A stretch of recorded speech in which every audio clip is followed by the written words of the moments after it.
हैसो हैसो हैसो हैसो, कुछ करके दिखाऊं, कुछ पाके दिखाऊं। करने और पाने के पार भी कोई चीज है जो शांत होने से परम लाभ होता है। ये लोगों को पता ही नहीं चलता।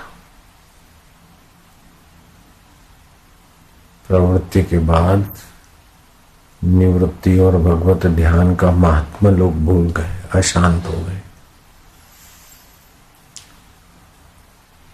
इतनी बुद्धि मारी गई कि जो आंखों से दिखता है, इंद्रियों से, मन से, बुद्धि में, उसी को मान ले। बुद्धि के पार कुछ है ये पता ही नहीं चलता। सुकरात लोगों को खुला ज्ञान देते थे कि जो दिखता है सब नश्वर है और ये शरीर भी तुम नहीं हो। जैसे घड़े पैदा हो जाते नष्ट हो जाते, ऐसे शरीर सब नष्ट हो जाते।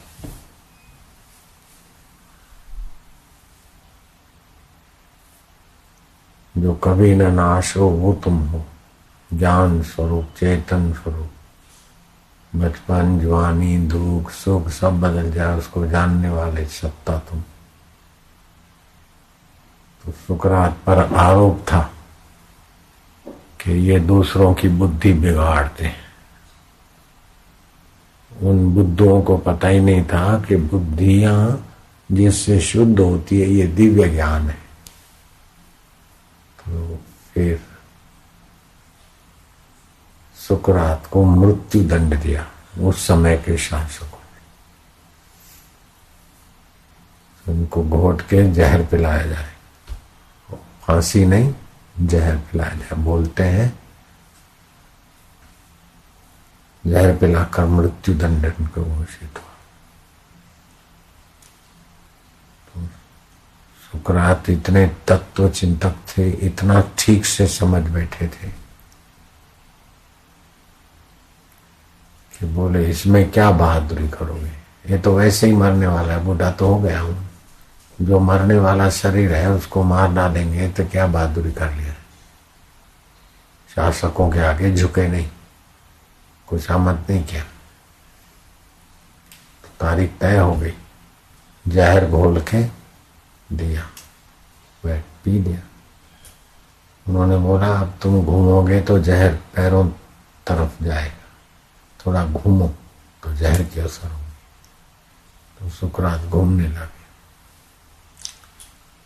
लगे और कहने लगे कि जहर की असर हुई है इस शरीर के पैरों को। इन्होंने ठीक कहा कि घूमोगे तो पैरों में जहर की असर होगी। फिर धीरे धीरे घुटनों में आ रही है। ये बोले अब कमर के तरफ आ रही, जहर की असर हो रही इसको। जो मरने वाला है उसको मैं जान रहा हूं, मैं नित्य हूं और ये अनित्य है, और असर भी अनित्य है, मरना जीना भी अनित्य है। लेकिन ज्ञान सत्ता स्व अपना आपा नित्य है। अब पेट को जहर अपने कब्जे में ले रहा है। अब शरीर सहने के काबिल नहीं है, थोड़ी देर में ये मर जाएगा। जीवन भर जो नहीं समझा है हमने, वो प्रत्यक्ष अब समझाने का मौका आ रहा है। ये मर रहा है, इसकी मृत्यु देखने वाला मैं इससे अछूता हूं। परलय महाप्रलय हो जाता है, फिर भी ज्ञान तो रहता है नहीं कि महाप्रलय हो गया तो प्रलय का साक्षी भी है। प्रलय है तो प्रलय का साक्षी भी है, ऐसे मृत्यु है तो मृत्यु का साक्षी भी है। तो साक्षी की तो मृत्यु नहीं हुई। रोग है तो रोग का साक्षी भी है। तो जो रोग को जानता है वो रोगी नहीं है। जो चिंता को जानता है वो चिंतित नहीं है। जो काले पने गोरे पने को जानता है वो काला और गोरा नहीं है। काला गोरा शरीर है, चिंता मन को है, मृत्यु शरीर को है। चेतन निर्लेप है। अब बोलने का साधन भी खराब हो रहा है, लेकिन मैं जो का त्यों। अब क्या करोगे? बोले इन्होंने मृत्यु दी तुम क्या करोगे? तुम मेरे को गाड़ दोगे रोते रोते, और क्या करोगे? लेकिन खबरदार, न मैं कभी मर सकता हूँ न गड़ सकता हूँ। मैं तो सभी को गाड़ने के बाद भी सर्वव्यापी चिदानंद रूप में रहूंगा।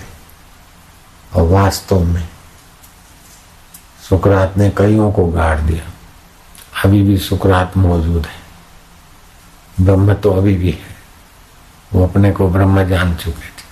अपना जीव भाव उन्होंने ब्रह्म में विलय कर दिया था। तरंग ने अपने को सागर में विलय कर दिया।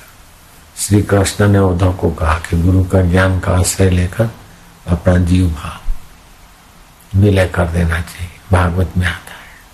समर्थ रामदास ने भी कहा अपना कल्याण चाहने वाले को ब्रह्म ज्ञान पाना चाहिए। क्रोध आता है तो क्रोध में बहे क्यों? क्रोध को देखे, चिंता को देखे, ऐसे मृत्यु को देखे तो जीवन भर जो सुख दुख उतार चढ़ाव आते उसमें डूबने के बजाय देखते हैं कि आदत डालो तो जीवन जीने की आर्ट आ जाएगी। जो आज जीवन जीने की आर्ट आए तो मरने की भी आर्ट आ जाएगी कि मरता है वो मैं नहीं। सुकरात कहते हैं कि मेरे को क्या गाड़ोगे? मैं तो सबको गाड़ने के बाद भी रहूंगा। तो ब्रह्म में तो कई पैदा हो के गड़ जाते, लेकिन ब्रह्म सुकरात ब्रह्म रूप में है, सर्वत्र है, अभी भी स्मृति है, आदत। सुकरात को मिटा नहीं सके, जहर दिया, मृत्यु दंड दिया, फिर भी सुकरात मरे तो नहीं, अभी भी आदर से समझदारों के दिल दिमाग में है, उनके वाचा में है। तो जीवन जीने की तरकीब टॉलस्टॉय को भी बहुत बड़ी थी, सुकरात को। ये तत्व चिंतक पुरुष हो गए। कहने का तात्पर्य यह है कि अपने अहंकार को पोषने की जगह पे तो सारी दुनिया परेशान है। अहंकार को विलय करने की जगह पे जो चले वो महापुरुष हो गए। मेरे गुरुजी का एक सेवक था, वीरभान सागर उसका नाम था। तो उसको गुरुजी खुले आम खड़ा करके उठ बैठ कराते, खास सेवक था। और गुरुजी उन पर मेहरबान प्रसन्न भी उतने ही रहते थे। तो एक दिन बोला कि साईं हमारी कोई गलती तो ऐसी होती नहीं, होती भी है गलती समझो, तो दिन भर आपकी सेवा में रहता हूँ, अलग से समझा दिया करो ना। लोगों के सामने उठ बैठ कर आते हो, गालियां देते हो, हमारी भी तो कोई इज्जत है। वो मुंह लग गया था, थोड़ा क्या खूब लग गया था। तो बोला हमारी भी कोई इज्जत है, हमारा भी कुछ ख्याल करो। अरे बोले थे वाह वाही लोगों के बीच मिलती है तो बूंदना भरता है अहम, तो लोगों के बीच ही भरता है, अकेले में कहूंगा तो कैसे मिटेगा। बोलो बाहर से लग रहे हैं कड़क, लेकिन अंदर से कितनी कृपा। बापूजी के लिए बड़ी प्रीति थी, सेवा खोज लेता था, ये उसमें सद्गुण भी भारी था। और हमको बराबर मजा चखाने का भी सद्गुण भारी था। उसको डर था कहीं ये आगे ना आ जाए। फिर भी गुरु का द्वार हम नहीं छोड़े तो हमको तो फायदा हो गया। तो ईश्वर प्राप्ति के रास्ते जितना भी विघ्न, बाधा, दुख, कष्ट,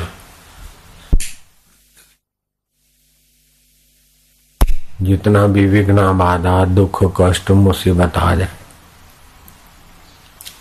लेकिन उद्देश्य ईश्वर प्राप्ति का पक्का हो तो दुख बाधा नहीं टिक सकता। जिनका उद्देश्य ईश्वर प्राप्ति का नहीं है, थोड़ी असुविधा है तो बोले मैं तो घर चला जाऊंगा, मैं तो घर में जाके साधना करूंगा। मतलब अहम सजाने आए, अहम मिटाने नहीं आए, इच्छा मिटाने नहीं आए, इच्छा पूर्ति करने आए। ऐसे लोग आश्रम में नहीं टिक सकते। इससे तो घर क्या बुरा था, टाइम से खाना मिल जाता था। अरे बंधु राजा भरत चक्रवर्ती राज छोड़कर भिक्षा करते थे, टाइम से खाना खाओ और मरो, घर में रहो। इधर जितनी सुविधा है उतनी घर वालों को भी नहीं होगी। दिन में 1-2 बार सत्संग संध्या, ऐसा घर में 4 दिन जाते ही डाउन हो जाएंगे। इधर जो माहौल बनता है ऐसा घर में थोड़ी बनता है, मन का बुद्धि का। तो फिर भी किसी को घर जाना है तो कभी की रोक टोक थोड़े है, कोई पहरेदार तो हमने रखे नहीं है। सड़कें भी खुली है, बसें भी है, पैसे भी है लोगों के पास। पहले जैसा थोड़ी है कि चलो गुरुकुल में रहे समर्पित होकर, घर जाने का विचार आए तो गधे पर बैठ के काला मुंह करके फिर जाना है, ऐसा शास्त्र किया गया है। यहाँ तो कहीं एक हाथ भगवान के तरफ, एक हाथ संसार के तरफ, गुरु हमारे बीच में झोंके खाता है। ऐसे समर्पित चले। हम समर्पित हुए थे तो हमारे से क्या क्या बीती थी, फिर भी हमारे को विचार नहीं आया कर जाए।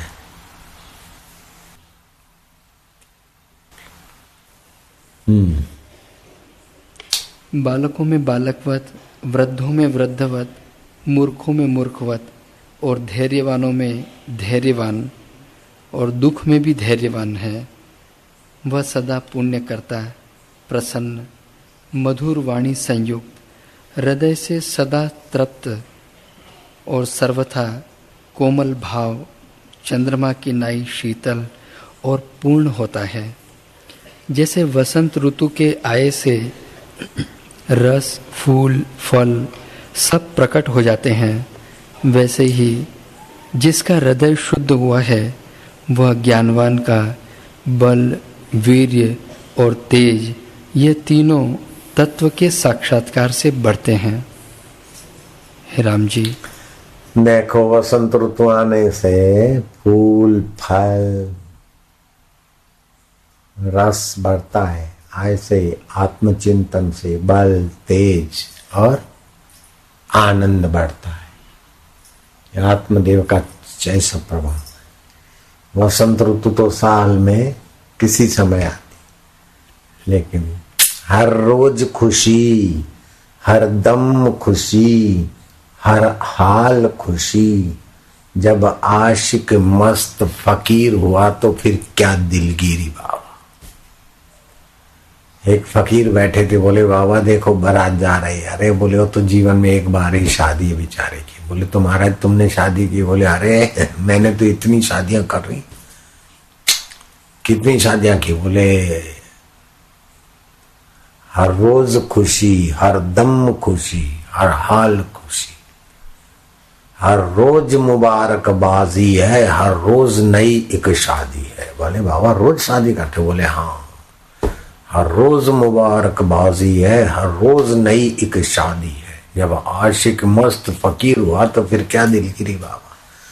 जो जीवन से थके हारे मांदे और अपने नित्य स्वभाव से विमुख है और मरने वाले शरीर को मैं मानने में उलझे हुए हैं, नश्वर संसार को पकड़कर सुखी होने में उलझे हुए हैं, उनके लिए तो जीवन नीरस हो जाता है, संसार दुखालय।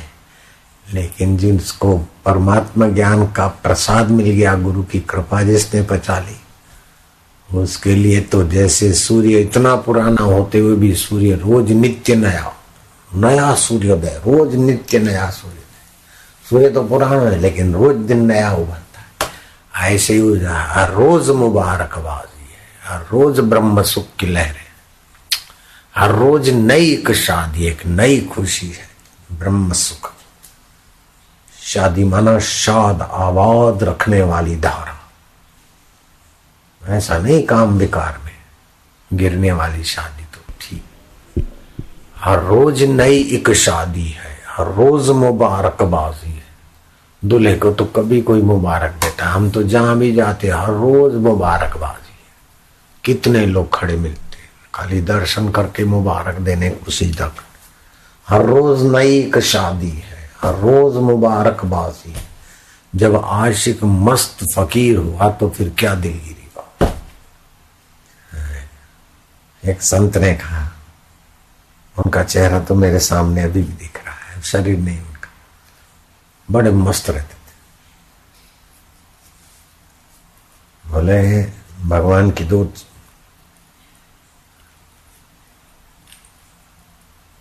चीजें हैं, ऐसा कह दो।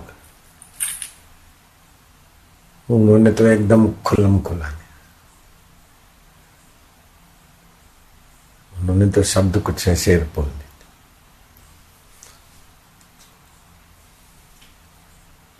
तो एक राजा को बोला, एक है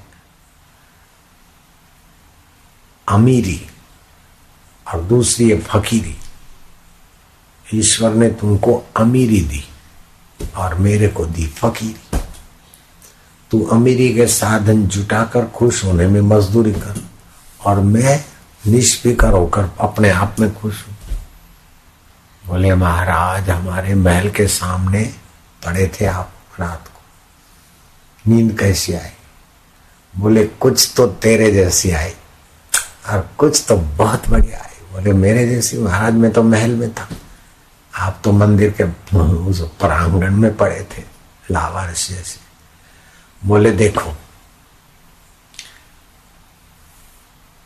महल में सो चाहे लावारिस की नहीं सो, जब नींद आती है तो महल वाले को पता नहीं होता मैं महल में हूं, और फुटपाथ वाले को पता नहीं होता फुटपाथ। नींद में दोनों बराबर होते। तो गहरी नींद में तो तुम्हारे जैसी, कुछ तुम्हारे जैसी, कुछ तुमसे बढ़िया। और तुम जब जगते थे तो रानी के हाड़ मांस को इधर उधर करके और अपना वीर्य नाश करके सुखी होने के लिए मजूरी करते थे। और मैं जब जगता था तो आनंदो अहम, चैतन्यो अहम, साक्षी हम, सोहम। तो तुम तो विषय विकारों में अथवा सुविधाओं के अहम में उलझ रहे थे और हम परमात्मा में सुलझ रहे थे। तो कुछ तो नींद तुम्हारे से बढ़िया करते हम लोग फकीर, और कुछ तुम्हारे जैसे करते। राजा की बुद्धि थोड़ी बहुत ठीक ठाक थी। अहंकारी राजा होता तो ये महाराज को ठीक कर दो, लेकिन समझदार राजा था तो अपनी बुद्धि को ठीक करने के रास्ते लगा। नारायण, सत्ता मिलना कोई बड़ी बात नहीं, लेकिन सत्ता मिलने के बाद सत्ता का सख्त उपयोग करें। सत्य को पाने के लिए निष्काम भाव से सत्ता का सख्त उपयोग करें। खुशामद के लिए चमचों के तरफ झुकाओ, किसी से द्वेष का बदला लेने में लग जाए तो सत्ता का दुरुपयोग करने का फल भी उन सत्ताधीशों को, विचारों को, फिर भगवान करे सबका मंगल, लेकिन बहुत कष्ट रहता है। राजा की नृग राजा क्रिकेट बन गए, बोलो, कोई राजा प्रेत बन गए, कोई कुछ हो गया। इतिहास पढ़ते तो भगवान सबको सद्बुद्धि दे। 4 दिन की सत्ता में या धन में, दौलत में, जुआनी में इतराना नहीं चाहिए। नारायण नारायण नारायण, आखिर ये सब छूट जाएगा। जो नहीं छूटता उस प्रभु को प्रेम करना सीखो। जो इंद्रियों से और मन से, बुद्धि से पकड़ में आता है वो सब माया है, सब बदलने वाला है। बुद्धि के पार जो है सार्थक। मति न लखे जो मति लखे, जो बुद्धि जिसको जान नहीं सकते, बुद्धि को जो जानता है। ऐसे तत्व में रमण करना बहुत ऊंची साधना। शोधी ले निज घर मापे, खोज रे अपने आप में खोज। कहे को बाहर भटके, ये मिले तो सुखी हो जाऊं, वो मिले तो सुखी हो जाऊं। अरे तू नहीं है तो इन कई वस्तुओं की क्या कीमत है? इनको तो पता नहीं। ठीक है, कर लिया, आके अपने आप में तृप्त। नारायण नारायण, सतृप्तो भवति, अपने आप में, अंतरात्मा में सुखी रहना सीखो। चीजों वस्तुओं की बाहुलता की गुलामी मत करो। कम है, ज्यादा है, ठीक है, पसार हो रहा है, सब नाश की तरफ जा रहा है, सब बीत रहा है समय के प्रवाह में। शनिचर का ग्रह 88 करोड़ माइल दूर क्या क्या बताते बेचारे। लौना ग्रह ये 1 सेकंड में 260 किलोमीटर घूमता है। वो दूरबीन दिखाने वाले आए, बताए ये ग्रह ऐसा है, सब घूम रहे, नवग्रह घूम रहे, लेकिन कभी टकराते नहीं। कैसी व्यवस्था उस चैतन्य की, कितना अनुशासन है उसका। सूर्य भी घूम रहा, पृथ्वी भी घूम रही, नवग्रह घूम रहे, और भी सब घुमैया है, फिर भी कैसा तालबद्धता है, कैसी उसकी लीला है। वाह प्रभु, इसको बोलते हैं अविकम्प योग। बैठे ध्यान समाधि शांति, तब ध्यान योग, और खुली आंख तो भगवान की लीला, और काम काज में भी भगवान की सत्ता, इसको बोलते अविकम्प योग।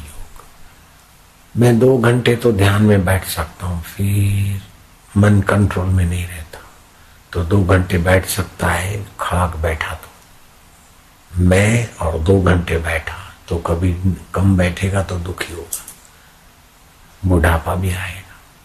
मैं कौन हूं? बैठा तो शरीर बैठा, अच्छा है, लेकिन ज्ञान का भी आश्रय लो। बीमारी हो, हाय हाय करते हो, तब भी कोई ऐसी जगह है जहां ना बीमारी है ना हाय हाय है, उस ज्ञान में हो। अभिकम्प योग, जैसे ग्वाल गोपी, गोपी, गो माना इंद्रिया, इंद्रियों के द्वारा भी रस पिए वो गोपी। जहां देखे साधु भाई सहज समाधि भली,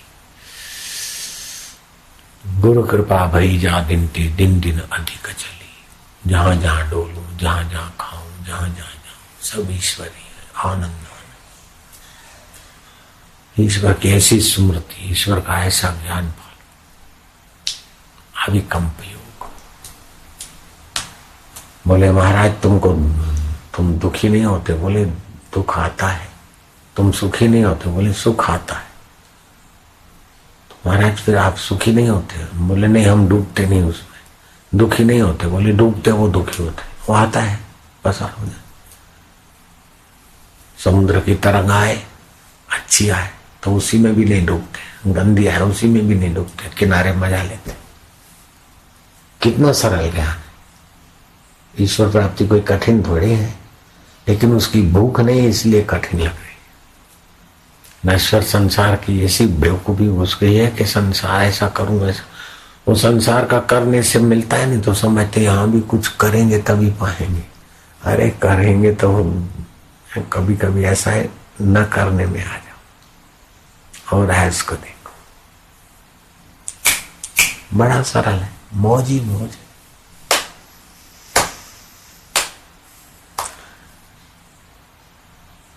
छल कपट, ये वो गाना बजाना, टीवी, फास्ट फूड, इससे बुद्धि बहुत नीचा।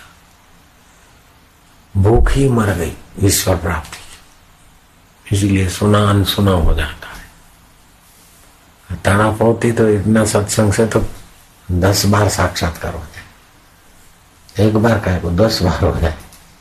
कितने दिन से सुन रहे,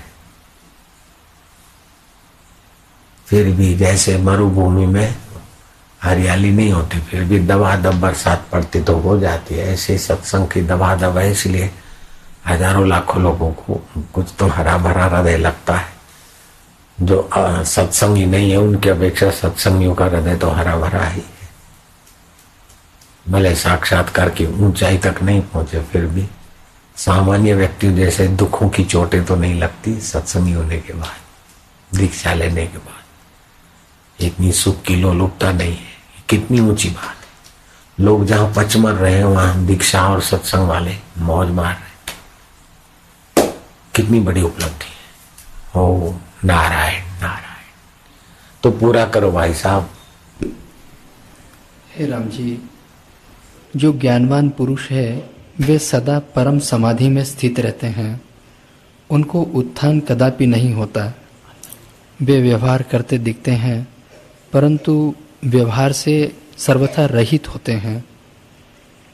इसी का नाम परम समाधि है। जिस आनंद की ओर ब्रह्मा विष्णु रुद्र आदि सभी ज्ञानवानों की वृत्ति दौड़ती है, वही आत्मानंद पद है। हे राम जी, जिस पुरुष को शांत शीतल स्थान प्राप्त हुआ है, वह फिर ज्येष्ठ आषाढ़ की धूप नहीं चाहता कि मरुस्थल में दौड़े, वैसे ही ज्ञानवान की वृत्ति अन्य किसी आनंद की ओर नहीं जाती।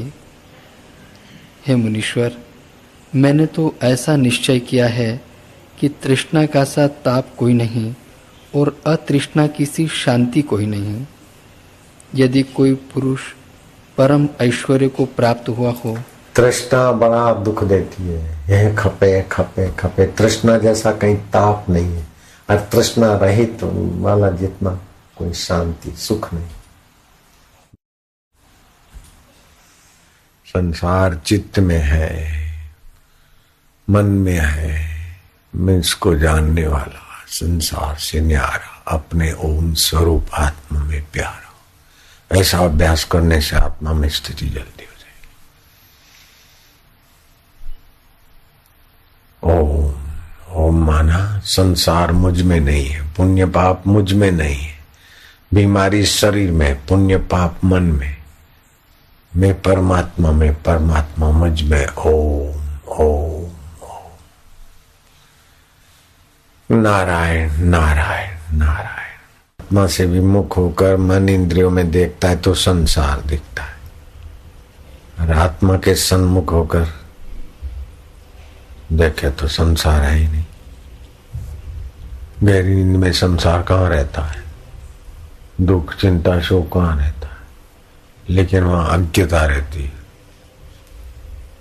ज्ञान में अज्ञता मिट जाती है, जान रहे निसंकल्प दशा।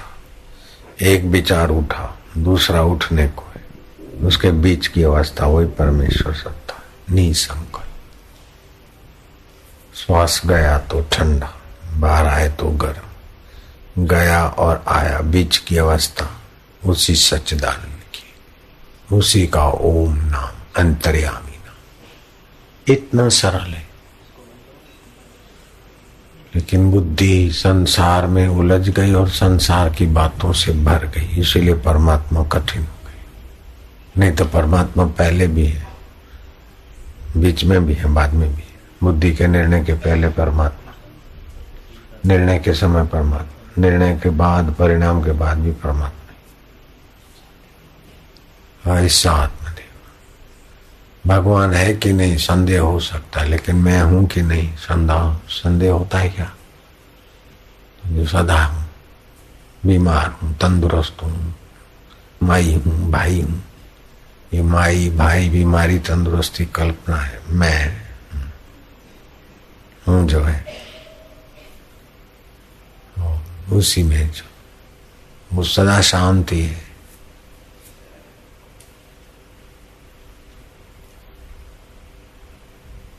बनना नहीं, बनाना नहीं, बस जो है ऐसे का वैसा।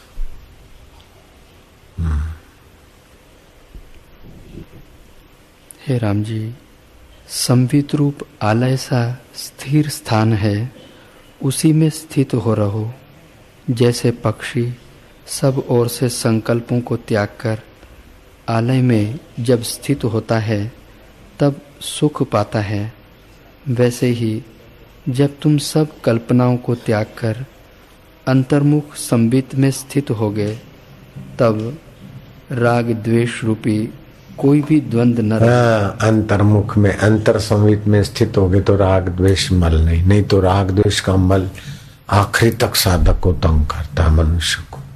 सारा संसार राग द्वेष से ही खींचा जा रहा। राग होता है उधर खींचता है, झुकता है, द्वेष होता है उधर भिड़ता है। राग भी खपाता है, द्वेष भी खपाता है, सर्वनाश कर देते हैं राग द्वेष। ओम ओम ओम। जिस वस्तु में राग हो उसका बहुजन हिताय दान कर, सत्योपयोग। जिससे द्वेष हो उसे प्रयत्न पूर्वक माफी मांग। जिससे द्वेष करता हूं उसके गहरे में तो तू है महाराज, तुझसे ईश्वर से ही द्वेष हो रहा है महाराज, माफी कर। साधना करनी है तो रामकृष्ण गंदी बस्ती में जाते, शौचालय सफा करते। बोले ठाकुर तुम ब्राह्मण ये क्या करते? बोले अहंकार है ना, मैं ब्राह्मण ठाकुर। गांधी जी भी देखो, उसका मतलब आप लोग चले जाओ शौचालय साफ करने, कहने का मतलब है जहां भी अहंकार द्वेष आसक्ति उसको उखाड़ के ओ नारायण नारायण। आसक्ति मेरी है ये मत सोचो, दोष मुझ में है ये मत सोचो, दोष मन में है, शरीर में है, आसक्ति भी। और गुण गुण के भगवान के, सद्गुण सत्य स्वरूप के, मैं सत्य स्वरूप का हूं, ये सद्गुण भी उसी के। सद्गुण मेरे में ये भी अहंकार आ जाएगा, दोष मेरे में ये भी अहंकार गहरे कर देगा। मेरे में तत्व है, तुझ में मैं तरंग में पानी, पानी में तरंग। ओम ओम नारायण हरि हरि ओम। सतत ब्रह्माकार, सतत भगवताकार वृत्ति कैसे रहे, ये रोज सीखते, रोज करते। अभी भगवताकार वृत्ति हुई, इसका चलते फिरते अभ्यास करो। हरि नारायण गोविंद भगवान ओम ओम, भगवताकार वृत्ति हो गई। शांताकार वृत्ति, चुप। वृत्ति को देखने वाला, मैं वृत्तियों से भी न्यारा, अपने आप का प्यार, बस हो गया ब्रह्म ज्ञान।